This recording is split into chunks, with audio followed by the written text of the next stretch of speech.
An unbreakable bond between friends. After losing his best friend to cancer, a courageous 12-year-old is stepping up to help his late friend's mother find closure. 7 Action News reporter Brian Abel shares with us Caleb's eternal gift to KJ.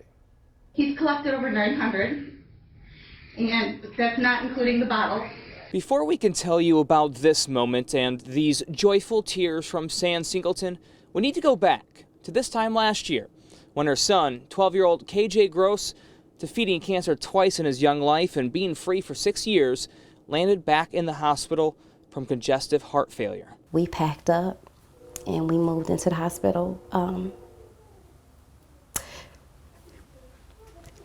January 7th for the long term, and everything that they did for KJ, thinking that it would give him a better quality of life, it did the opposite. He wouldn't leave the hospital again. But by this time, KJ sparked up a friendship with a kid from school, Caleb Klakulak, who, like KJ, played video games and painted.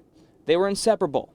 Caleb's visits, a bright light in the darkness. I was sad because I was going to miss KJ because I love him. But I was also sad because my son was losing his friend. And my friend was losing her son. Then KJ's time here was over. They had to increase the settings on his ventilator to the highest, and he mouthed the words to me that he couldn't breathe. I said, it's over.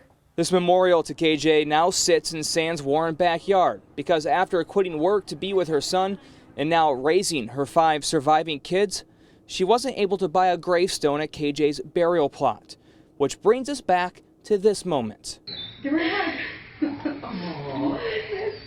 San learning that her son's best friend took it upon himself to raise the cash for a headstone. Why did you think that was important? Because I didn't want his mom to go to an unmarked grave. Bottle collecting, odd jobs, and a PayPal fundraiser later, Caleb raised more than $2,500. Caleb, in all of his 12 years of wisdom, showing us all the definition of compassion. I battle, with accepting that he's not here.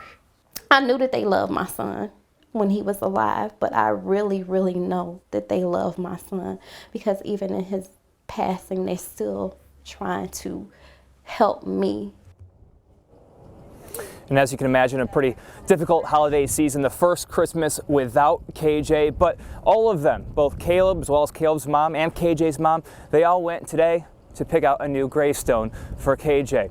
They're still working to see if it can be installed before Christmas or if they'll have to wait until the ground thaws closer to April. Reporting live in Detroit, Brian Abel, 7 Action News.